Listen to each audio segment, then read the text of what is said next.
मैं एकदम छोटा था तब से ही मैं अपने धर्म के प्रति जागरूक हूँ, क्योंकि सोशल मीडिया तो अभी पिछले 7-8 सालों से बहुत ज़्यादा आया हुआ है।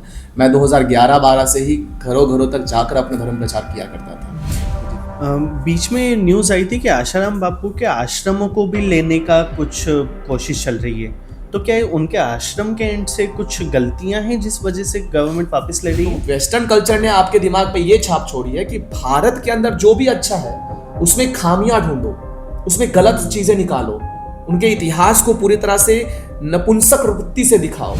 तो देखिए, इशू तो आपने बताया, बट यूथ के पास इस चीज का सॉल्यूशन क्या है? सबसे इजी सॉल्यूशन क्या है? कि जब भी आप भारत के किसी भी संतों के ऊपर इतना सा भी लांछन लगते हुए देखते हैं तो आप एक बार अवश्य इस बात का स्मरण करें कि उस समाज में हमारे उन संतों ने क्या योगदान दिया है।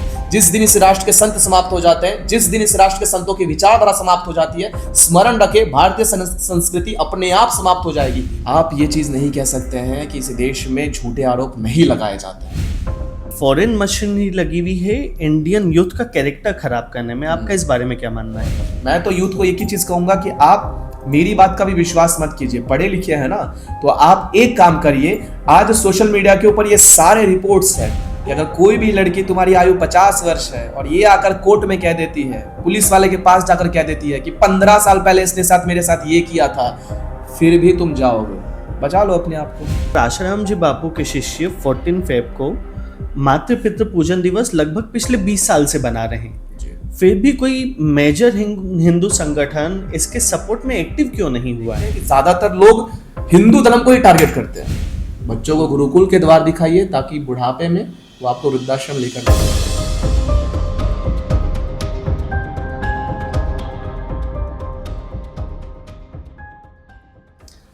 हमारे आज के गेस्ट वो हैं कि अगर आपने सनातन धर्म में या फिर मुग़ल और इंडिया में कैसा रिलेशन रहा, मुग़लों ने कैसे हमारे ऊपर राज किया, क्या अच्छा किया क्या बुरा किया, इन चीज़ों में अगर आप इंटरेस्ट लेते हैं तो आपने इनकी वीडियोस ज़रूर देखी होंगी।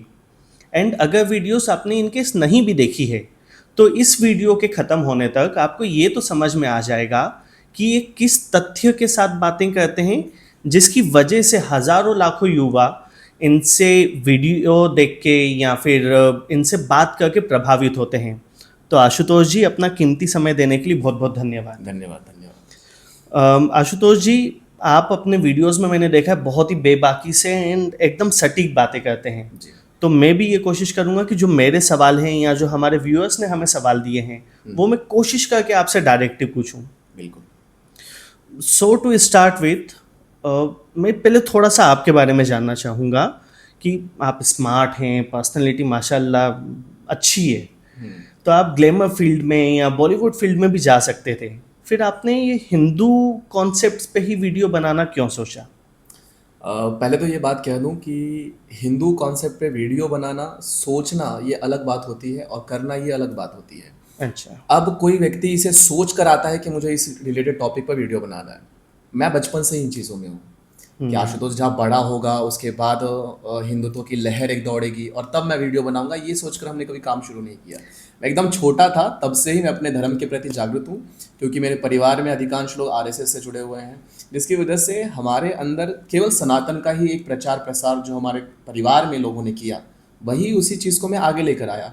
और सोशल मीडिया तो अभी पिछले 7-8 सालों से बहुत ज़्यादा आया हुआ है। मैं 2011-12 से ही घरों घरों तक जाकर अपना धर्म प्रचार किया करता था। तो जितना भी ग्लैमरस ये चीज़ें हैं वो एक समय के साथ सबके पास आता है, समय के साथ चला जाता है। सनातन का ग्लैमरस हमेशा रहेगा, इसीलिए यही चीज़ लेकर चलते हैं। सही बात है, ये तो बिल्कुल जी।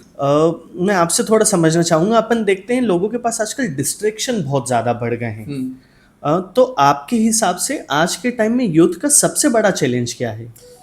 अभी के टाइम पर हमारे लिए लगता है कि जितना हो सके उतना सोशल मीडिया के पास रहना।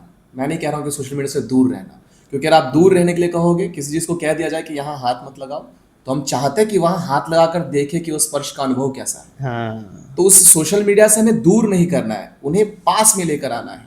और पास में लेकर आने का मतलब है कि उन्हें क्या सही और क्या गलत ये भेद बताना है। क्योंकि सोशल मीडिया के ऊपर जो नग्नता और अश्लीलता के रील्स और कंटेंट देख रहा हूँ, वो देखकर मैंने कई बार आवाज उठाया कि छोटे छोटे बच्चियों को हमने जिस तरीके से कपड़े पहनाकर माँ बाप ही डांस करवा रहे हैं, वो अगर आप चाहते हैं कि आने वाले समय में आपकी बेटियां पटाए या किसी क्लब में डांस करे, बैंकॉक के क्लब में किसी के डांस करे, दुबई में जाकर डांस करे, वो अगर आपका स्वप्न है तो उस दिशा में अपने बच्चों को जरूर लेकर जाए।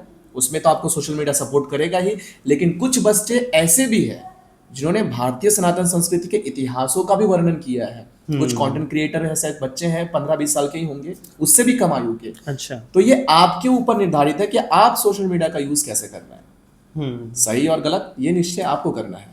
पेरेंट्स की एक इशू ये भी हो गया है कि पेरेंट्स समझते नहीं, आप जिस तरीके की अपब्रिंगिंग बच्चों को शुरू से दोगे, बच्चा आगे चल के उसी को ज्यादा करेगा। पेरेंट को लगता है कि अभी तो बच्चा छोटा है, कि ठीक है बना रहे वीडियोस नाचने गाने वाले, तो ये यहाँ तक ही सीमित है। बट जैसा आपने बताया कि वो आगे चल के बहुत बढ़ जा रहा है। बिल्कुल सही। तो देखिए इशू तो आपने बताया, बट यूथ के पास इस चीज का सॉल्यूशन क्या है? सबसे इजी सॉल्यूशन क्या है? सबसे इजी सॉल्यूशन घर का व्यवहार, कि आप अपने बच्चों के साथ घर में कैसे व्यवहारिकपूर्ण रहते हैं। मैंने कुछ एक वीडियो देखा था जिसमें एक पिता है जो अपने बच्चे को गाली दे रहा है। अच्छा। और वो बच्चा भी पलट के उसे गाली दे रहा है। उसकी आयु कितनी होगी? 4-5 साल का बच्चा तोतला बोल रहा है, वो भी माँ बहन पापा सबके ऊपर बहुत सुंदर से गाली दे रहे हैं, और कमेंट में जितने भी लोग हैं हंस रहे हैं। अच्छी बात है, बच्चे ने गाली दिया क्योंकि उसके मधुर स्वर में इतना सुंदर गाली सुनना आपके लिए धन्य की बात होगी। लेकिन वही बच्चा जब बड़ा होके आपको ही लात घूंसों से मार मार कर आपको गाली सुनाएगा, तब वो आपको मधुर नहीं लगेगा, तब तो बुरा लगेगा ना। सही बात है कि हमने गलत किया था। ये रियलाइजेशन जल्दी नहीं होता। तो सोल्यूशन इसके ऊपर एक ही है कि आप अपने घर का वातावरण कितना शुद्ध रखते हैं, कितना सुंदर रखते हैं, कितना ऐसा रखते हैं जिसकी वजह से घर का वातावरण मेरे समकूल बने, ना कि आगे चलकर मेरे ही विपरीत वो चला जाए। और अगर विपरीत नहीं जाता तो मुझे नहीं लगता कि समाज में इतने सारे जो वृद्धाश्रम है वहाँ पर कोई छोटा बच्चा नहीं बल्कि बुजुर्ग ही है, और उनके माँ बाप ने तो उन्हें सभी चीज़ सिखाए ही थे, लेकिन फिर भी कहीं ना कहीं कोई ना कोई माँ बाप की त्रुटि रही, इसलिए बच्चों ने वृद्धाश्रम में डाल दिया। तो घर से आरंभ कीजिए, शायद आने वाले समय में आपको गुरुकुल और ये वृद्धाश्रम के दरवाजे ना देखना पड़े। बच्चों को गुरुकुल के द्वार दिखाइए ताकि बुढ़ापे में वो आपको वृद्धाश्रम लेकर ना जाए। सही बात है। वैलेंटाइन डे से रिलेटेड आपके क्या ओपिनियन है? होना चाहिए नहीं होना चाहिए? वैलेंटाइन, अब मुझे एक बात बताइए, वैलेंटाइन था कौन? इज ए पर्सन और जस्ट एक वैलेंटाइन एक बहुत प्रेम का ऐसा नाम है जिसका मतलब हमें नहीं पता। Just a person if I am not wrong. Yes yes definitely. Valentine Roman में एक व्यक्ति था जो कि एक फिजिशियन था, ठीक है। अब ये व्यक्ति ऐसा था कि वहां की संस्कृति में विवाह नहीं किया जाता था। अच्छा। जैसे श्वान होता है, रास्ते पर दिखने वाले किसी भी श्वान के साथ वो यौन संबंध प्रस्तावित करता है, कुछ समय के बाद उसे बच्चे प्राप्त हो जाते हैं, बस खत्म, उसका नाता समाप्त हो जाता है। ऐसी रोमन की संस्कृति थी। अब 14 फरवरी 428 में जो क्लॉडियस द्वितीय थे, वे इस चीज का समर्थन कर रहे थे कि ऐसे ही तो चलता है, लेकिन वैलेंटाइन ने कहा कि नहीं, ऐसे नहीं चलेगा। और ये भी कोर हार्टेड क्रिश्चियन कन्वर्टर था। अच्छा। कि बैप्टिज्म में आना है, कन्वर्ट हो जाओ, और कन्वर्ट होने के बाद मैं तुम्हारा इलाज करूंगा। He was a doctor, but वो ऐसे इलाज नहीं करता था। अच्छा। एकदम कोर हेटर था कि अगर आप पहले क्रिश्चियन बनते हैं तब मैं आपका इलाज करूंगा। तो उस समय में इन्होंने कहा कि विवाह पद्धति को हम लोग आत्मसात करना चाहिए, कि आप दोनों पहले विवाह करिए और उसके बाद विवाह के पश्चात में आपसे जो आपका प्रेम है उसको, उसके बाद आप बच्चे पैदा कर सकते हैं। क्लॉडियस द्वितीय को ये पसंद नहीं आया। उसने कहा कि ठीक है, आप इसको पकड़कर जेल में डाल दीजिए। अब क्लॉडियस द्वितीय ने जब वैलेंटाइन को जेल में डाला तो वहाँ की एक जेलर की बेटी है, उसके साथ भी उसका प्रेम चालू हो गया। अच्छा। अब ये होने के पश्चात भी जब लोग उसके समर्थन में आ रहे थे, सब कुछ हो रहा था, तब वैलेंटाइन को फांसी पर चढ़ा दिया गया, जिसकी तारीख थी 14 फरवरी 428। ओके। अब उसको चाहने वाले व्यक्तियों ने 14 फरवरी को वैलेंटाइन दिवस, वैलेंटाइन डे बन करके मानना शुरू कर दिया। कोई बुरी बात नहीं, अच्छी बात है, उनका व्यक्ति है, उनकी चीजें हैं, उनका सब कुछ है। लेकिन भारत के अंदर ये चीज दिखाई गई कि वैलेंटाइन डे पर ही आप प्रेम का प्रतीक मान सकते हैं और उस दिन आपको प्रेम करना है। ये किसने बताया आपको? कभी माता सीता और प्रभु श्री रामचंद्र जब 14 वर्ष का वनवास के पश्चात, जब 13 वर्ष वनवास और 1 वर्ष का जब उन्हें ये यातनाएं सहनी पड़ी थी लंका में जाकर, उनके मिलन को कभी आपने देखा है? वो भावनात्मक जो मिलन था वो आपने कभी सुना है? जब प्रभु श्री रामचंद्र के नेत्रों के सामने ही माता सीता धरती में विलीन हो जाती है, और विलीन होने के पश्चात जिस कोप के साथ रामचंद्र जी रोते हैं, उस प्रेम भावना को समझा है आपने कभी? श्री कृष्ण जी की उस प्रेम भावनाओं को आपने कभी देखा है, जब अपने पूरे परिवार को छोड़कर अपनी नगरी ही किसी और जगह पर जाकर बसाना पड़ता है? आपने वो भावनाएं देखी है? आपको ये सारी भावनाएं नहीं पता। आपको प्रेम का मतलब क्या है? शरीर संबंध। जितना हो सके उतना केवल आपको एक शरीर सुख ले। अरे एक से होता तो ठीक ना। आपका आज का वैलेंटाइन कोई और है, अगले वर्ष कोई और बनता है, 3 वर्ष के बाद कोई और बनता है। भाई अब तो मेरा मन भर गया, अब तो मुझे शादी कर लेनी चाहिए। अरे तो इतने साल से कर क्या रहे थे आप? तो अगर ये प्रेम है तो ऐसे प्रेम से मैं तो समाज का हमेशा चाहूंगा कि ऐसे प्रेम से हम दूर रहे। और ये कोई प्रेम भावनाएं नहीं है, ये एक प्रकार का ट्रेंड है जिस ट्रेंड को हम लोग फॉलो कर रहे हैं और ये हर कोई सपोर्ट कर रहा है। हर कोई, फिर चाहे फूड ऐप देख लीजिए, कोई आप कैब बुकिंग वाला ऐप देख लीजिए, टीवी सीरियल्स देख लीजिए, ये सब कुछ बिकाऊ चीजें हैं, बेचने वाली चीजें, धंधा है। और इसको और एक शब्द है वैश्याकरण करना, जो हमारे समाज के बच्चों का हो चुका है। अब ये बात बोलने पर आशुतोष झा ने ऐसा बोल दिया वैसा बोल दिया, लेकिन संतों ने जब ऐसी बात कही तो उनके ऊपर भी बहुत सारे आरोप लगते हैं। बहुत सारी चीजें हैं जो संतों ने जब कहा कि एक व्यक्ति के साथ प्रेम प्रेम होता है, चलिए 2 व्यक्ति के साथ हो गया प्रेम प्रेम है, 3 4 5 6 7 कितने प्रेम है? लड्डू थोड़ी है जो सबको बांटे जा रहे हो, शरीर है। और ये साइंटिफिकली भी प्रूवन है कि अगर आपके शरीर को एक व्यक्ति का स्पर्श है, भावनाएं जीवित है। 2 व्यक्ति का स्पर्श है, भावनाएं जीवित है। अगर उस शरीर के ऊपर कंटिन्यूसली लोगों का स्पर्श आता रहा है, आप उनके साथ शरीर संबंध प्रस्थापित करते हैं, तो आप डीएनए भी एक्सचेंज कर रहे हैं, आपकी भावना भी समाप्त हो रही है। क्या किसी वैश्या के पास कोई भावनाएं होती है? मेरे लिए उनके प्रति आदर ज्यादा है, क्योंकि समाज के ऐसे पुरुष वर्ग भी है जो राक्षस के रूप में घूम रहे हैं, वे राक्षस को झेल रही है अपने शरीर पर। तो आप मत बनिए, उन्होंने बलिदान दे दिया है, चंद पैसों के खनक की वजह से आप उस चीज में मत उतरिए। तो वैलेंटाइन प्रेम नहीं है। पर जब भी वैलेंटाइन डे की बात होती है, या मैं कई संतों का भी देखता हूँ इसके बारे में कुछ कभी बोलते हैं, तो लोग एक तरीके से अपोज में आ जाते हैं। स्पेसिफिक अगर वैलेंटाइन डे की बात करूँ तो लोग एक ये चीज़ भी कह सकते हैं कि ये तो एक पर्सनल चॉइस है, राइट, जिसकी मर्जी ये मनाएगा। इसको धर्म से जोड़ने की क्या ज़रूरत है? जी, धर्म से जोड़ना मतलब क्या होता है? धर्म का मतलब होता है धारण करना। ना इसमें हिंदू आएगा, ना मुसलमान आएगा, ना ईसाई आएगा, ना ही सिख आएगा। तो आप किस चीज़ को धारण कर रहे हैं वो आता है। अगर आपको देखकर कोई व्यक्ति उसका अनुकरण कर रहा है तो वो चीज़ समाज के लिए गलत है। और हम एक व्यवस्था के साथ जुड़े हुए हैं, समाज व्यवस्था के साथ। रोमन के पास उनकी संस्कृति थी, आज है? नहीं बची। नहीं बची। हर एक संस्कृति धीरे धीरे धीरे धीरे, ग्रीक के पास अपनी संस्कृति समाप्त हो गई, रोमन के पास अपनी संस्कृति थी, समाप्त हो गई। हर एक संस्कृति धीरे धीरे समाप्त हुई। आज पूरे विश्व से आपके भारत में लोग आ रहे हैं उनकी संस्कृति को छोड़कर आपके संस्कृति में। आज रशिया के बच्चे यहाँ पर है, वहां की लड़कियां यहाँ आकर साड़ी पहनकर यहाँ पर भगवत गीता का पाठ कर रही है। यहाँ पर आकर वो मातृ पितृ देवो भव जैसे शब्द उच्चारण करती है। यहाँ पर आकर वो कृष्ण लीला सीख रही है, राम जी की भक्ति कर रही। इतना सब कुछ है हमारे पास। आप कभी भारत घूमने निकलिएगा तो आपको ऐसे ऐसे आश्रम, उत्तराखंड में चले जाइए, उत्तर प्रदेश में चले जाइए, या पुरी में चले, हर एक धार्मिक स्थल पर आपको विदेशी वहां के बच्चे भी मिलेंगे जो भारत में रह रहे हैं और भारत के संस्कृति का अनुकरण कर रहे हैं। तो क्या उन्होंने अपना धर्म छोड़ दिया? नहीं, उन्होंने वो आत्मसात किया जो समाज के लिए योग्य है।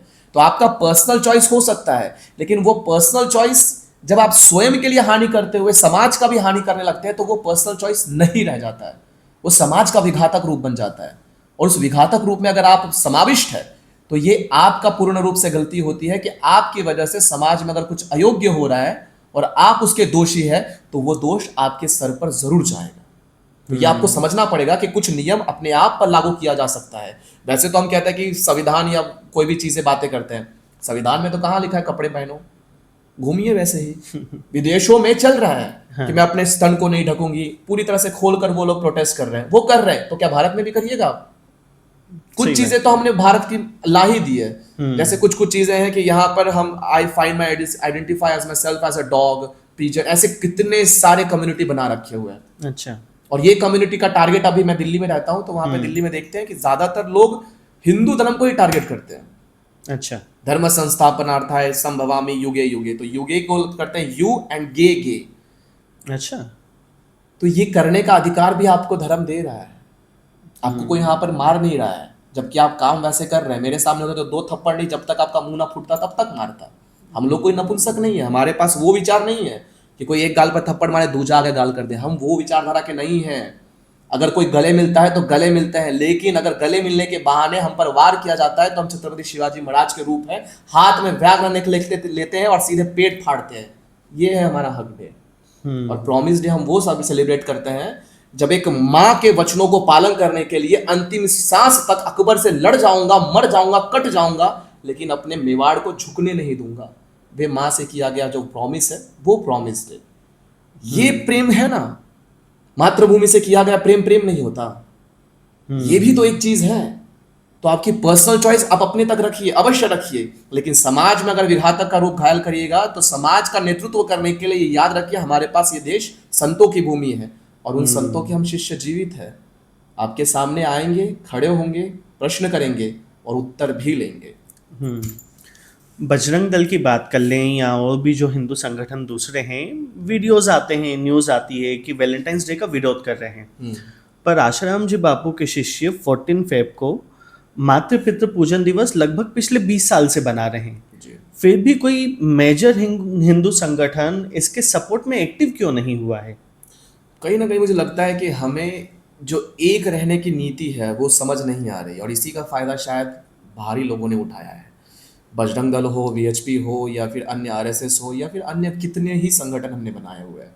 ये एक पेड़ की सनातन है जिसका पेड़ का जड़ है वो पूरा नीचे रोया हुआ है और उसके शाखाएं अलग अलग रूप में है। ये शाखाएं हमारी ताकत भी है और कहीं ना कहीं हमारी कमजोरी भी है, क्योंकि एक शाखा की अगर ताकत समाप्त हो जाती है तो गिर जाता है, और यही हो रहा है। इसलिए जब भी मैं किसी भी सनातन के व्यासपीठ में से व्याख्यान करता हूं तो मैं एक बात बार बार कहता हूं कि आपको अपनी शाखा पर अभिमान हो, गर्व हो, अवश्य हो, लेकिन उस जड़ के ऊपर भी आपको जाना पड़ेगा। मातृपितृ पूजन दिवस, कल ये चीज जब मैंने देखी थी, मैं इंदौर में था और यहाँ पर मैं उसी कार्यक्रम के लिए आया था जी। 3 घंटे का ये कार्यक्रम आपको मंगलमय यूट्यूब चैनल पर देखने के लिए मिलेगा। एक बार समय निकालकर अपने बच्चों के साथ देखिए। उसमें जिस तरीके से एक बच्चा अपनी माँ का टीका कर रहा है, पिता को टीका लगा रहा है, उनकी पूजा कर रहा है, उनके चरणों में जाकर अपने मस्तक को झुका रहा है, उन्हें प्रणाम कर रहा है, उनकी आरती उतार रहा है, और उसके बाद कहा गया कि आप जाकर अपने माता पिता को गले लगिए, आलिंगन दीजिए, और तब तक दीजिए जब तक आपके नेत्रों से अश्रु ना छलके। मेरी माँ वहां पर उपस्थित नहीं थी, मेरे ना पिता वहां पर उपस्थित थे, फिर भी मेरे नेत्रों से अश्रु छलके। ये भावनाएं जोड़ी है। मातृ पितृ पूजन दिवस ये हमारी संस्कृति का एक बहुत बड़ा घटक है। आज आप अपना घर लीजिएगा, आप अपना ऑफिस लीजिएगा, जमीन लीजिएगा, आप सबसे पहले किसकी पूजा करिए? विवाह करिए, किसकी पूजा करिएगा? गणेश जी की। अरे तो गणेश जी की पूजा कर रहे हैं तो उनका अनुकरण भी तो करिए। संसार का 7 बार चक्कर लगा कर आना है तो माता पिता के 7 बार चक्कर लगा कर आ गए। यानी कि माता पिता संसार से बड़े हैं, तो मातृ पितृ पूजन दिवस ये चीजें ही हमारे समाज को चाहिए। आपको अपने माता पिता से जो घृणा हो रही है धीरे धीरे, वो घृणा कम करना होगा ना। आप देख लीजिए हमारे एज के बच्चे ट्रॉमेटाइज हो रहे बच्चे। मेरे पिता ने मुझे मारा, मैं ट्रॉमेटाइज हो गया। मेरी माँ ने मुझे ये कहने के लिए कर दिया, मैं ट्रॉमेटाइज हो गया। हम लोग लात घूंसे खाकर बड़े हुए हैं, लेकिन कभी अपने बाप के सामने आवाज तक ऊंची नहीं हुई, नजर आज भी नहीं मिला पाते हैं।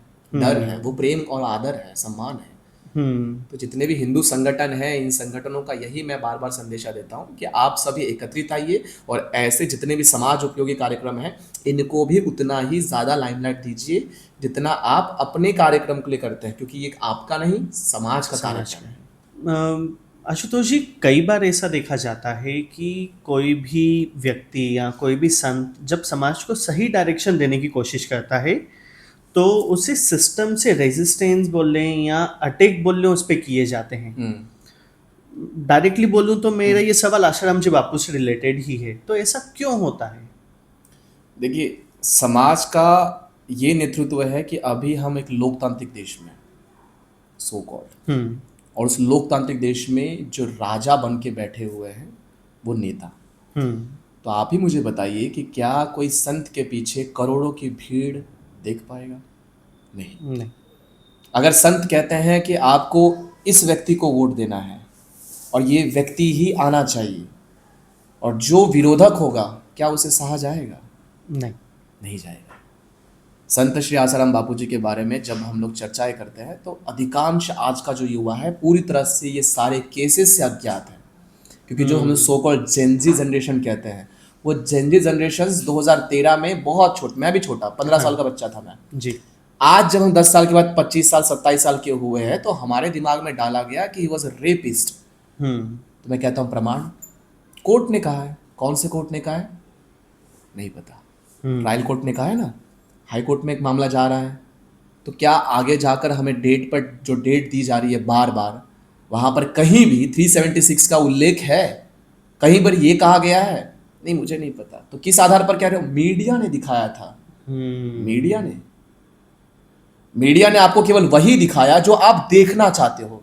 मीडिया जब देख रही है कि करोड़ों लोग संत श्री आसाराम बापू जी के एक इशारे पर कहने पर मातृ पितृ पूजन दिवस भी मना रही है। 25 दिसंबर को जो बच्चों को हम लोग मूर्ख बनाकर टोपी पहनाकर घुमवाते थे, उन बच्चों के हाथों में तुलसी देकर कहा कि तुलसी पूजन दिवस मनाइए। तो मीडिया को पता है कि ये अगर इतने इन्फ्लुएंशियल व्यक्ति है, जो आज हम कहते हैं ना कि हम सो कॉल्ड इन्फ्लुएंसर है, मेरे 4 मिलियन फॉलोअर्स है, मेरे 5 मिलियन फॉलोअर्स हैं, वो आपके नंबर्स है, they are not your followers. एक बार फॉलो कर दिया, खत्म। एक्चुअल में जिनको लोग फॉलो करते हैं, जिनके कहने मात्र से करोड़ लोग एक साथ जुट जाते हैं। आज भी जब गाड़ियां जाती हैं तो आप उनके साधकों को देखिएगा, श्रद्धालुओं को देखिएगा, गाड़ियों के पीछे किलोमीटर्स के दौड़ तक लगाते हैं कि एक बार दर्शन हो जाए। और जब उनके साथ ये सारे कृत्य हुए थे तब उनकी आयु 76 वर्ष के आसपास थी। उन व्यक्ति के ऊपर जो हमने लांछन लगा लिए, क्या वो किसी प्रमाण के आधार पर लगाए गए थे? बिल्कुल नहीं।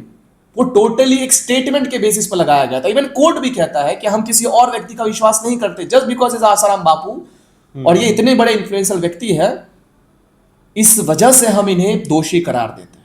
इस वजह से इनके ऊपर लगाए गए आरोप सच हो सकते हैं। अरे अपने आप को इनोसेंट साबित करने के लिए व्यक्ति को बोलने का अधिकार तो दीजिए। आप सामने कोर्ट के जज के सामने खड़ा तो कीजिए, पहले हमारी डेट तो आने दीजिए।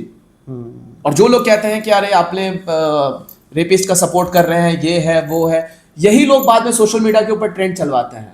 अच्छा, कि हमारे जुडिशरी कितनी खराब है, हमारे जुडिशरी में कितने करप्ट लोग बैठे हुए हैं। अभी रिसेंटली में एक जज था जिसके घर से करोड़ों रुपए मिले थे, क्या हुआ उसका? किसी को नहीं मालूम, बाहर ट्रांसफर हो गया। क्या कर लिया आप लोगों ने उस चीज का? कुछ नहीं कर पाए। मैं आपको बताता हूं, किसी देश के अंदर में आप स्वयं, आज गूगल का जमाना है तो गूगल कर लीजिएगा। गूगल करने के पश्चात में आपको पता चलेगा कि इस देश के अंदर जो रेप केसेस है वो कितने फेक तरीके से लगाए जाते हैं, कितने ही स्टेटमेंट के आधार पर लगाए जाते हैं। और ये मैं नहीं कहता, ये डेटा कहता है, ये ग्राउंड रिपोर्ट है। Examples of rape cases in India, ये स्क्रीनशॉट मैं आपको शेयर कर दूंगा। मैं आपको बस अपने ऑडियंस को बताता हूं। गुरुग्राम एक रेप केस हुआ था, a woman used allegation to extort man. Amit Kumar का केस हुआ था, a manager died by suicide after facing a charge he said he was false. Jabalpur का केस हुआ था, a woman filed 6 rape complaint against 5 men over 6 years। उसके बाद प्रयागराज का case हुआ था, a woman was fined for a false FIR against her husband. उसके बाद इंदौर का ही केस हुआ था, एक fabricated gang rape story led to a long probe. Vishnu Tiwari case, a man spent 20 years in a jail before a high court cleared him. 20 साल तक इसने सजा भुगती है। 20 साल उसके लौटा सकते हैं आप। समाज में जो उसकी हानि हुई है, उसके परिवार के साथ जो भी कुछ उसने प्रताड़ना सही है, माँ बाप खो गए, बच्चे चले गए, भाई मर गया, सब कुछ समाप्त हो गया, क्या वो 20 साल दे सकता है समाज? नहीं दे सकता। यहां पर और केस है, गाजियाबाद का केस हुआ है, a man was arrested for a false claim of assault on a minor. Satara case, a woman accused 2 men, one was abroad during the incident. Father daughter case, मां बाप के साथ बेटी का केस हुआ था, a father spent 3 years in a jail after a false complaint. मैं क्या कहूं इन चीजों को? 20-20 साल कोई व्यक्ति जेल के अंदर सड़ रहा है, उसके ऊपर इतने सारे झूठे आरोप लगाए जाते हैं। मैं आपको एक बात क्लियर कर देता हूं कि अपने आप को इनोसेंट साबित करने के लिए आपके पास एक पर्याय है, मर जाओ। और मरने के बाद लोगों की जागृत होती है आत्मा, अरे अरे नहीं नहीं ये तो गलत हो गया, वो भी 2-4 दिन में भूल जाते हैं, और वो भी भूल जाओगे आप। ये जो यातना, प्रताड़ना है, ये सारी चीजें तब हुई थी जब सोशल मीडिया का ट्रेंड, क्या नेट नहीं पता था लोगों को। 2013 का केस है ये। हाँ। उसके बाद कुछ पेड यूट्यूबर्स आ गए अपनी औकात दिखाने के लिए। ये लोग आते रहते हैं। कुछ वर्ष पर हुआ ही, उसने एक वीडियो बनाया था धीरेन्द्र शास्त्री के ऊपर भी। पंडित धीरेन्द्र शास्त्री को, ये 27 साल का लड़का, ही इज अ फ्रॉड बाबा, ऐसा है वैसा है। वही आज कैंसर का अस्पताल चला रहे हैं ना। तूने क्या कर लिया? अब्रॉड में बैठा हुआ है, केवल नोट छापा हुआ है, बड़े बड़े देशभक्ति की बातें। देश में रहो, घर में रहकर घर को साफ किया जाता है, बाहर में रहकर केवल ज्ञान दिया जाता है हिम्मत तो आओ लड़ो यहां पर। वो करने का साहस नहीं है। अभी सोशल मीडिया है इसलिए धीरेन्द्र शास्त्री जी के समर्थन में लोग उतरे। प्रेमानंद जी महाराज के विषय में भी यही बात की गई थी। उन्होंने केवल इतना ही कहा कि जैसे कुत्ते कुत्ते अपने रिलेशन बनाते हैं वैसे मत बनो, पवित्र रहो। ठीक उसी प्रकार से अनिरुद्धाचार्य जी महाराज ने भी कहा, उनके साथ भी ट्रायल पे ट्रायल चलता गया। इतने ज्यादा मीडिया वालों ने, आपने देखा होगा कि एक पत्रकार है, उनका नाम भी लेना मैं उचित नहीं समझता हूं, वो कहती है कि मैं घर के अंदर मैरिड हूं, घर के बाहर मैं सिंगल हूं। ये क्या है? और ऐसे लोगों को अगर हम बोल देते हैं कि फिर तो ये आप दोहरा चरित्र दिखा रहे हैं, तो आप तो चरित्रवान हुए ही नहीं, तब इनका कहना होता है कि ये बाबा जो है ये कहीं ना कहीं गलत है, ये बाबा घृणात्मक फैलाते हैं। ये सभी लोग बच गए, सभी लोग बच गए। फिर चाहे प्रेमानंद जी महाराज हो, अनिरुद्धाचार्य जी महाराज हो, पंडित धीरेन्द्र कृष्ण शास्त्री जी हो, या अन्य साधु संत हो, ये सब क्यों बच गए? क्योंकि आज सोशल मीडिया है। बापू इसलिए नहीं बचे क्योंकि उस समय में सोशल मीडिया नहीं था, हमारे पास आवाज थी, लेकिन उस आवाज को पेड मीडिया ने जिस तरीके से ट्रायल चलाया, कहीं पर भी 376 का कोई जिक्र नहीं, लेकिन सीधे बलात्कारी बाबा करके इन्होंने बात कही। ये सरासर एक भारतीय संस्कृति को खत्म करने के लिए, क्योंकि वो जानते हैं इनके जो मालिक बैठे हुए थे उस समय में, जो इस देश में 45 साल तक राज करके गए हुए हैं, वो क्रिश्चियन धर्मांतरों को पूरी तरीके से सपोर्ट कर रहे थे। और बापू वॉज द पर्सन जिन्होंने ये चीजें उन्होंने समाप्त कर दी, छोड़ दिया कि अगर आप धर्मांतरित हो रहे हैं तो आपको मैं वापस सनातन में लूंगा। आप मुसलमान हैं, आप हिंदू बनना चाहते हैं, आइए, आपका स्वागत है। आप पहले हिंदू थे, क्रिश्चियन बना दिए गए, किस चीज की वजह से? लालच। घर बना दिया गया, बीमार हो पैरासिटामोल दे दिया गया, ठीक हो गए, आपको झूठे चीजों में फंसा दिया गया, आप धर्मांतरित हो गए, चलिए मैं आपको वापस हिंदू बनाता हूं। और एक दो नहीं, करोड़ों लोगों को बनाया है। उनके साधक केवल भारत में नहीं है, पूरे देश विदेशों में है, और उनको पूरी तरह से श्रद्धा भाव से पूजा करते हैं।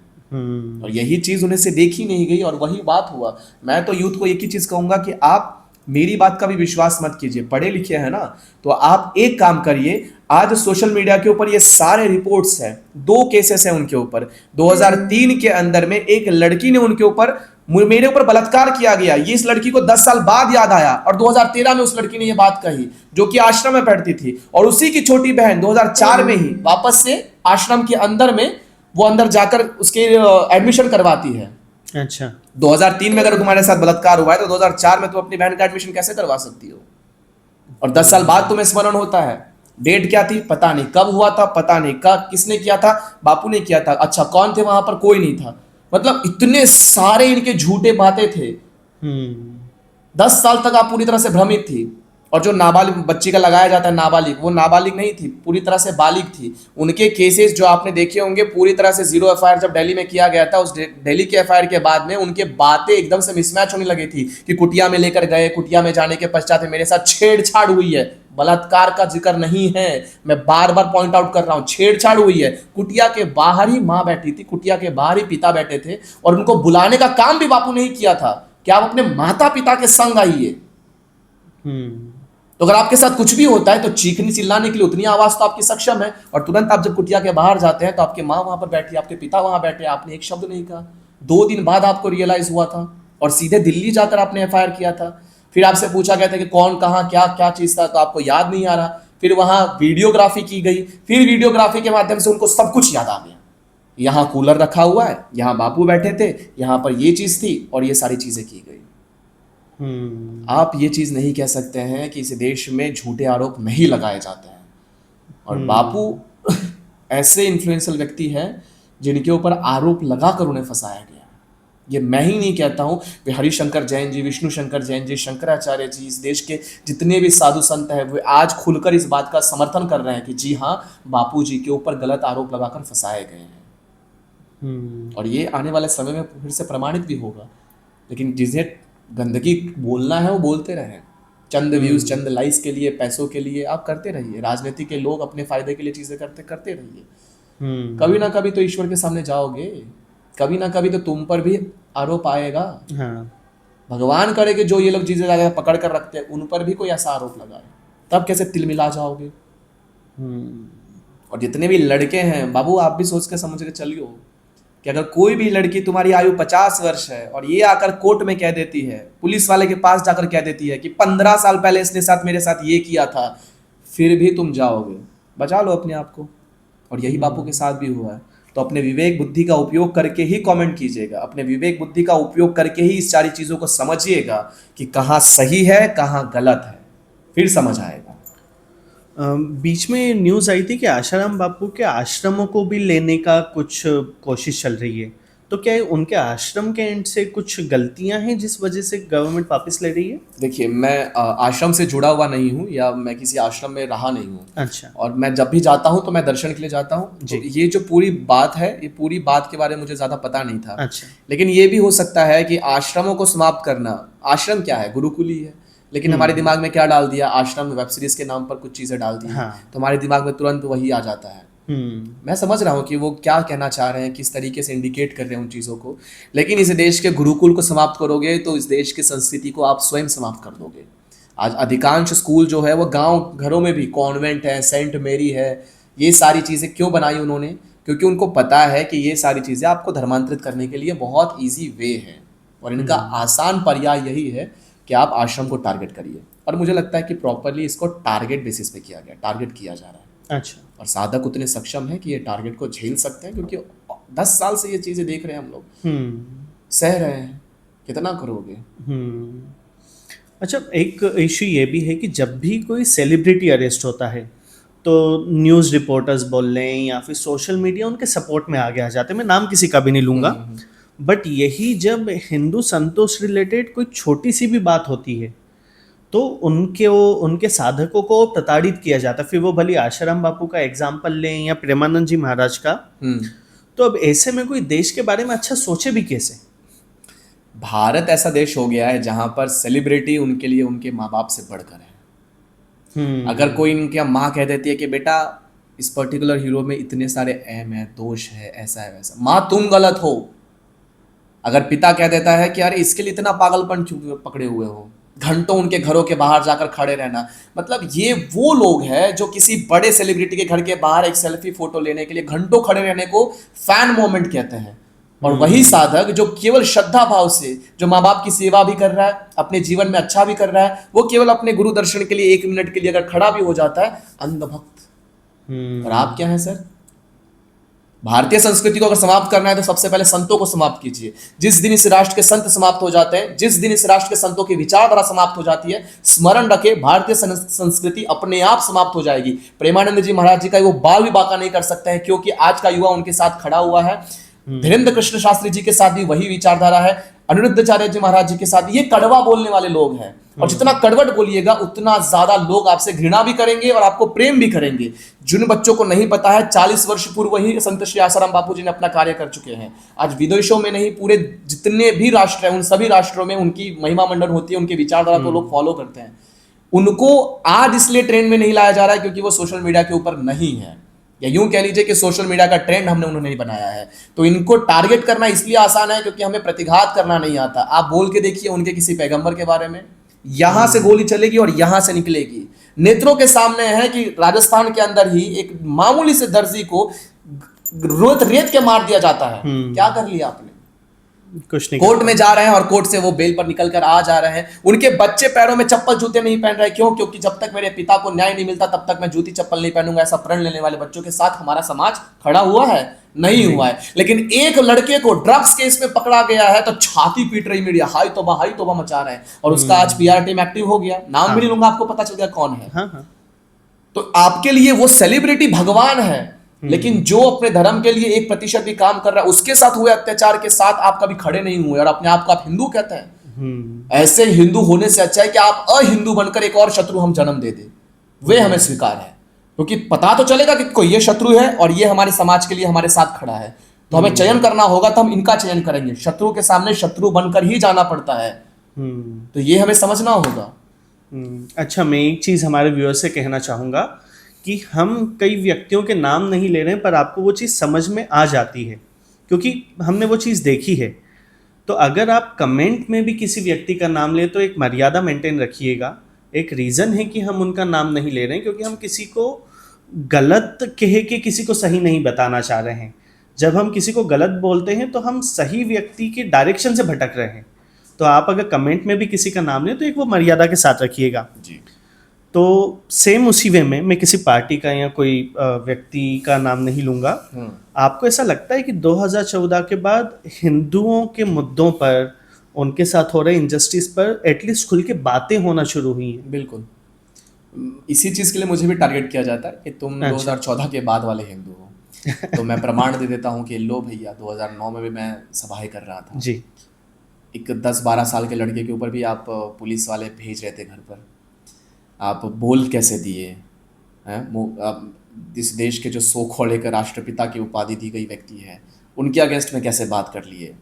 आज 2014 के बाद आपको पता चला है कि फ्रीडम ऑफ एक्सप्रेशन ये केवल उनके पास नहीं, आपके पास भी है।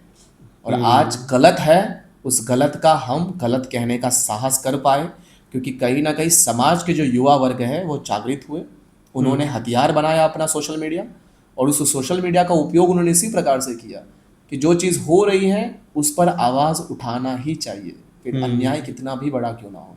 तो 2014 के बाद ये बदलाव तो आया ही है, और उसका रीज़न भी है कि एक व्यक्ति जिन्होंने बार बार भगवा पहनकर नमः पार्वते पते हर हर महादेव की गर्जना की है, तो ये बदलाव तो है। सही है। अच्छा, आपको लगता है कि एजुकेशन का भी बहुत इम्पोर्टेंट रोल होता है लोगों को सही डायरेक्शन देने में? बिल्कुल, बच्चों को बचपन से जो सिखाएंगे वही तो आगे चलकर वो बढ़ेगा। अब दिमाग में अगर किसी के व्यक्ति की ये डाल दिया जाता है कि बाबू आप गुलाम थे, बच्चा चौथी कक्षा में गया, उसे पढ़ाया गया कि आप अकबर के गुलाम थे, बच्चा 7वीं कक्षा में गया, आपको पढ़ाया गया कि आप औरंगजेब के गुलाम थे, बच्चा आगे बढ़ता है, 10वीं में पता चलता है कि अरे हम तो अंग्रेज़ों के भी गुलाम थे, बच्चा और आगे बढ़ता है, तब उसे पता चलता है कि अभी भी हम गुलाम ही हैं, क्योंकि हम जिसने पढ़ा है वो चीज़ें गुलामगिरी की पढ़ाई गई है। अच्छा। और जो हमारी स्वतंत्रता की बात है वो हमें नहीं पता। मैं 5 नाम अगर हटवा दूं इतिहास के नाम से और बच्चे को कहूं कि बाबू बताइए इन 5 नामों के अलावा आपको और अन्य कितने नाम पता है जिन्होंने इस देश के लिए बलिदान हुए, कुर्बानी दी, बलिदान। हाँ। अपने शुद्ध हिंदी और शुद्ध संस्कृत का शब्द जितना हो सके उतना उपयोगिता में लाइएगा। जी। कितने लोग ऐसे हैं जो उन 5 नामों के अलावा अन्य 10 या 15 लोगों के नाम बता पाए? कितने बहुत लोगों को rarely पता है कोई। कि बटुकेश्वर दत्त जी के साथ क्या हुआ? स्वतंत्रता के पश्चात में वो युवा जो भगत सिंह जी के साथ, सुखदेव जी के साथ, राजगुरु के साथ जेल में थे, यातनाएं सही थी, अंदर में अनशन किया था, स्वतंत्रता मिलने के बाद उनके साथ क्या हुआ? माता जगरानी देवी कौन थी? चंद्रशेखर आजाद की माँ को कैसे कैसे यातनाएं सहनी पड़ी थी। आटा घोल घोल कर पेट में डालने वाली वो माँ, क्या उनके बारे में हमें पता है? नहीं पता है।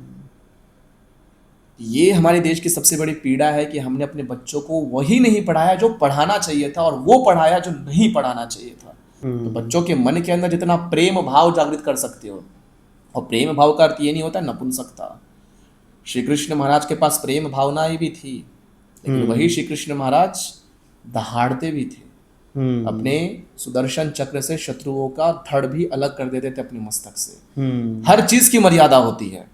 सही बात है। आज भी इस देश में हर चीज की मर्यादा है।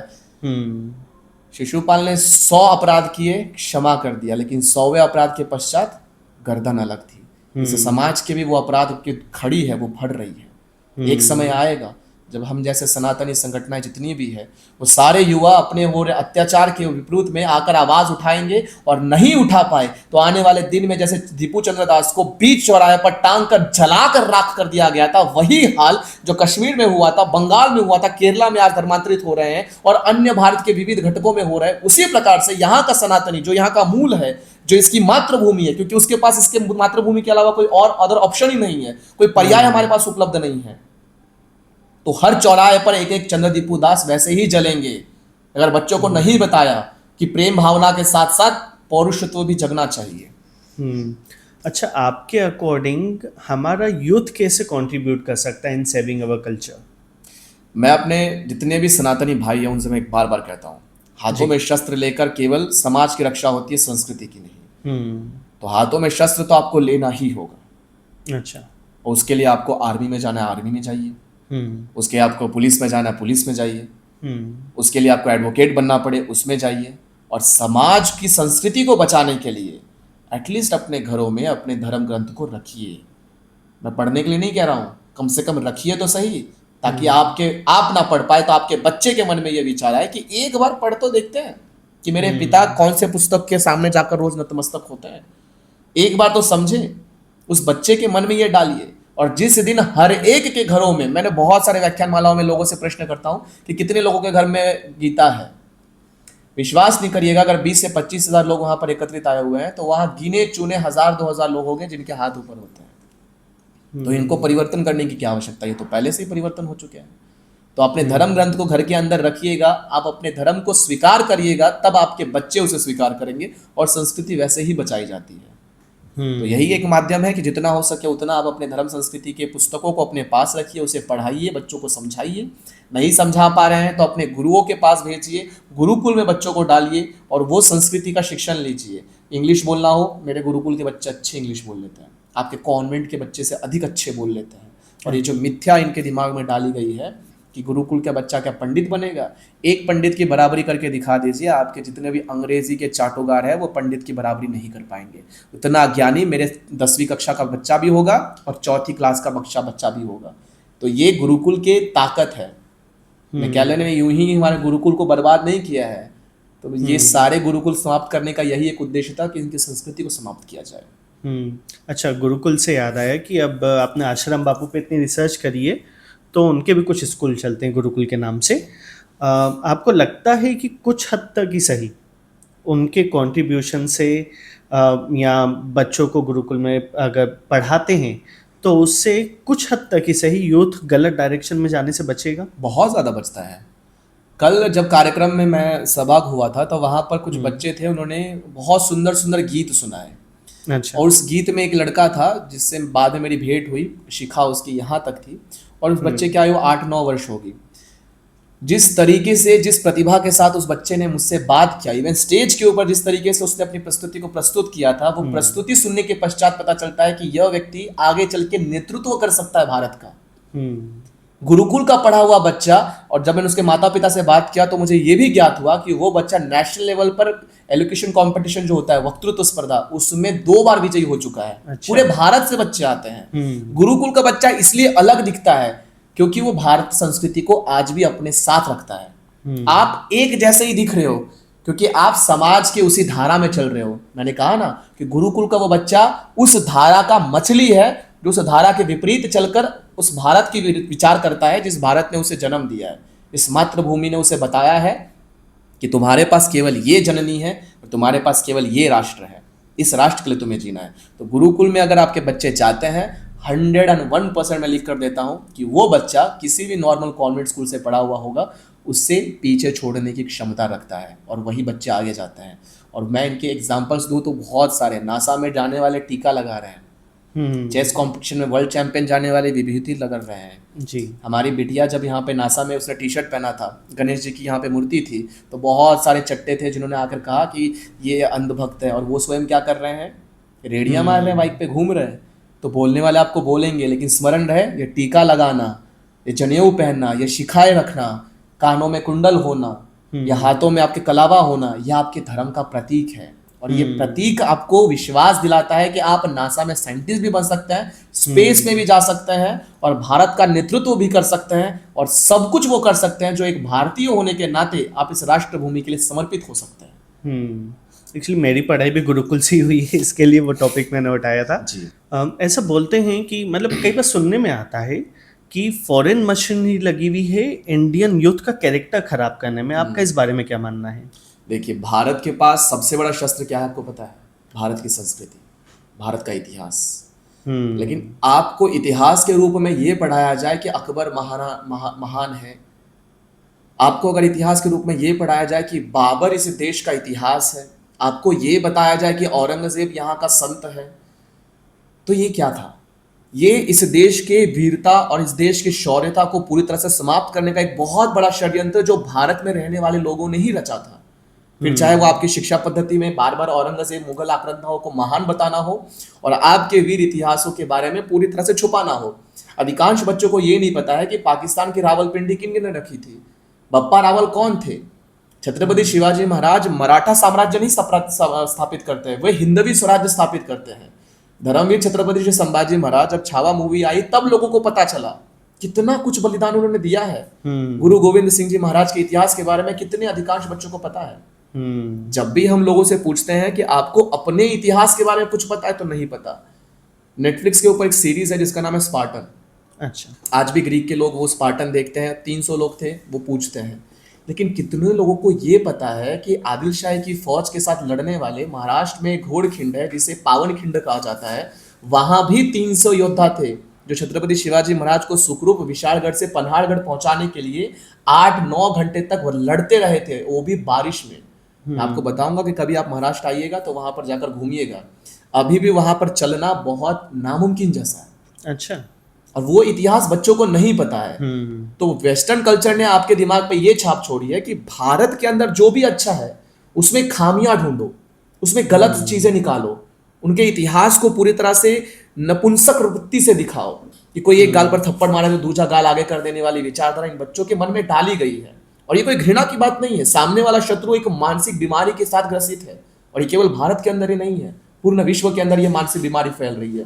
केवल एक सोच कि जो कुछ है वो सिर्फ हम ही हैं, ये सोच खतरनाक है। और इस सोच ने इस भारत का पूरा बेड़ा गर्क करके रखा हुआ है। आज से नहीं, 721वीं सदी से, जब से इस भारत के ऊपर मोहम्मद कासिम से लेकर औरंगजेब के जितने भी वंशज आज भी जीवित है, उन सभी का काम एक ही रहा है कि भारतीय संस्कृति को समाप्त करो, इस देश के मंदिर, इस देश की आस्था, इस देश में जो भी अच्छा है उन सबको खराब करो। और इसके अंदर मैं खुले तौर पर कहता हूं कि इसके अंदर पूरे जितने मुस्लिम कंट्रीज है वो लगे हुए हैं, खुले तौर पर कहते हैं कि ये क्रिश्चियन कंट्रीज है वो लगे हुए हैं। एक तरफ है हिंदू वर्सेस मुस्लिम, एक तरफ है हिंदू वर्सेस क्रिश्चियन, एक तरफ है क्रिश्चियन वर्सेस मुस्लिम, और दूसरी तरफ है यहूदी वर्सेस मुस्लिम, यहूदी वर्सेस क्रिश्चियन। हर कोई एक दूसरे से लड़ रहा है। लेकिन हिंदू होने के नाते हमने कभी किसी से लड़ना सीखा नहीं है। हमने कहा है कि वसुधैव कुटुंबकम, लेकिन वसुधैव कुटुंबकम के अर्थ में ये नहीं होता कि हमारे घर के अंदर घुसकर कोई हमारे नजरों के सामने ही हमारी बहू बेटियों को खींच कर ले जाए और अफगानिस्तान के बाजारों में बेच दे। तो ये बात कहना कि पाश्चात्य संस्कृति किसी भी तरीके से भारत पर कोई ऐसी हानि नहीं कर रहा है, यहाँ के बच्चों के मन के अंदर कोई ऐसी बात नहीं डाल रहा है जिसकी वजह से उसे अपने देश से घृणा हो जाए। मैं आपको ऐसे ऐसे लड़के दिखवा सकता हूँ अभी मेरी आयु के, जो अपने देश से घृणा करने बैठे हुए हैं। अच्छा। वो जेल में है, फिर चाहे शर्जिल इमाम हो या उमर खालिद हो, ये कौन है? देश के युवा ही तो है। लेकिन इनकी मानसिकता देखिए कि भारत के अंदर रहकर भारत के टैक्स के पैसों से पलते हैं, बढ़ते हैं, लेकिन इनका उद्देश्य क्या होता है? पाकिस्तान की तरफ हमें झुकना है, कश्मीर को अलग नेशन बनाना है, जो ऋषि कश्यप की भूमि है उसे बनाना, हमें हटाना है, क्योंकि वो भारत का हिस्सा नहीं। क्यों? वहां पर हिंदू मानसिकता के लोग अब कम हो गए हैं या कम किए गए, वहां पे अधिकांश जो आबादी है मुसलमानों की है। ये विचारधारा इस देश के लिए खतरनाक है और वेस्टर्न ने वही किया है।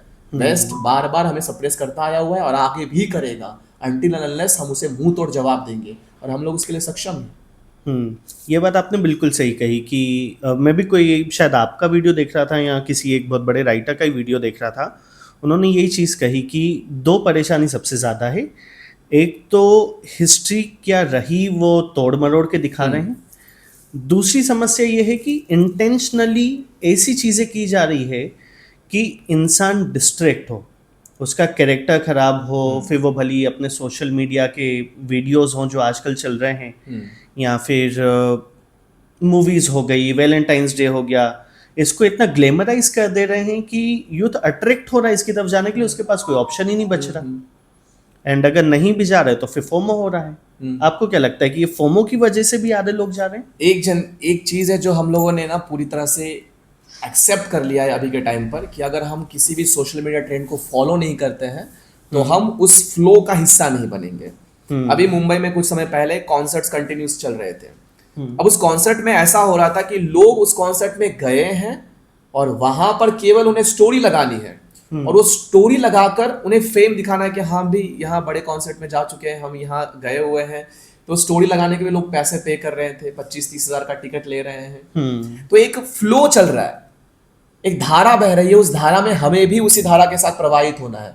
मछली कभी भी धारा के विपरीत दौड़ती है, इसलिए वो जीत पाती है, और हम मछली नहीं बन पा रहे हैं, इंसान क्या बनेंगे? हमें धारा के साथ चलने की जो गंदी आदत लगी पड़ी हुई है, और कोई उस धारा से अलग होकर चलने का साहस रखता है तो उस पर लांछन लगा दिया जाता है, उसके चरित्र का हनन कर दिया जाता है। बहुत सारे ऐसे देश में ऐसे लोग हैं जिनके चरित्र के ऊपर इतने दाग लगाए गए हैं, अगर उसे कोई मिटाने का काम करता है तो उस व्यक्ति के चरित्र के ऊपर भी प्रश्न चिन्ह अंकित किया जाता है। लेकिन इनके लिए कौन महान होते हैं? जो हर पिक्चर में किसी अन्य लड़की के साथ आकर प्रेम भी करेंगे, विवाह भी दिखवाएंगे, उनके साथ बलात्कार भी करेंगे। यही तो सीन चलता है हर एक सिनेमा में। वेब सीरीज में क्या दिखाया जा रहा है? यही सारी चीजें दिखाई जा रही है, जहां पे एक क्या कहते हैं चचेरी बहन है, मामा की बेटी है, step sister, step brothers, step mother, step father, सबके साथ अनैतिक संबंध। क्या भारत की संस्कृति थी? नहीं। ये पाश्चात्य संस्कृति को हम लोगों ने नेटफ्लिक्स के ऊपर दिखाया है और कोई वहां पर रूल्स एंड रेगुलेशंस काम नहीं कर रहे हैं। हमारे यहाँ तो पराई स्त्री को माँ के समान माना जाता था। एग्जैक्टली। अब यत्र नारेस्तु पूजन्ते रमन्ते तत्र देवता कहने वाली मनुस्मृति इनको घृणात्मक लगती है, लेकिन हर लड़की को, बाजार में चलने वाले लड़कियों को देखना वो तुम्हें घृणात्मक नहीं लगता है। यहाँ पर और एक मुद्दा है कि मनुस्मृति जला तो दोगे, उसमें क्या लिखा है एक बार पढ़ तो लो। जलाने से अगर चीजें समाप्त हो जाती तो शायद पूरा देश जल चुका होता, लेकिन वैसे नहीं होता है। So thank you so much, आपने अपना इतना कीमती समय हमें दिया, हमारे व्यूअर्स को इतनी ज़रूरी बातें बताई जो जानना तो इंसान चाहता है, बट कई बार क्या होता है इन्फ्लुएंस की वजह से नहीं जान पाता। तो सबसे पहले तो बहुत धन्यवाद इस चीज़ के लिए आपका। और कोई एडवाइस जो आप हमारे यूथ को, हमारे व्यूअर्स को देना चाहेंगे जाने से पहले? मैं आपको बस यही अनुरोध करूंगा कि जब भी आप भारत के किसी भी संतों के ऊपर इतना सा भी लांछन लगते हुए देखते हैं तो आप एक बार अवश्य इस बात का स्मरण करें कि उस समाज में हमारे उन संतों ने क्या योगदान दिया है। और आज अगर इस भारत देश से समूचा संतों का नाश हो जाता है, संत परंपरा ही समाप्त हो जाती है, तो जो विश्व गुरु होने का स्वप्न हम देख रहे हैं क्या वो कभी साकार हो पाएगा? अपने घर के माता पिता को आग लगाकर किसी अन्य के माता पिता को मॉम डैड कहकर घर की वृद्धि नहीं होती है। तो पहले अपने घर के माता पिता यानी कि अपने भारत के जो संत महात्मा हैं उनको पूजिए, उनके विचार, उनके पदचिन्हों पर चलिए। पाश्चात्य संस्कृति मॉम डैड जरूर कहिए, लेकिन अपने घर को आग लगाकर नहीं। और जिन्हें भी आप सोशल मीडिया पर फॉलो करते हैं, एक चीज सदैव स्मरण रखें, अगर वो सट्टाबाजारी प्रमोट करते हैं अनफॉलो करिए, अगर कोई अश्लील गीतों पर नृत्य करते हैं अनफॉलो करिए, अगर वो आपको इतिहास बताते हैं तो उनके साथ रहिए, जब भी धर्म की रक्षा की वो बात करते हैं उनके साथ रहिए, और जब भी कोई आपको जाति के ऊपर लड़ाने का काम करता है उनसे भी दूर रहिए। ये सब कुछ करने के पश्चात एक आदर्श युवा होने के नाते जिस दिन आप भारत के सड़कों पर चलेंगे तब भारत की बिटिया भी सुरक्षित होगी, हमारा राष्ट्र भी विश्वगुरु बनेगा, और झूठे केसेस लगाने वाले जितने भी यहाँ पर औरत हैं, जिनको हम कहते हैं कि उस समय में भी कुछ राक्षस कुल के लोग थे जो उस प्रकार के कृत्य किया करते थे, आज के समय में भी कुछ लोग हैं जो पैसों के लिए कृत्य करते हैं। ऐसे लोगों को पहचानिए और अपने साधु संत, अपने राष्ट्र के साथ समर्पित रहिए और उनके साथ खड़े रहिए, तभी ये भारत हिंदू राष्ट्र बनेगा। धन्यवाद।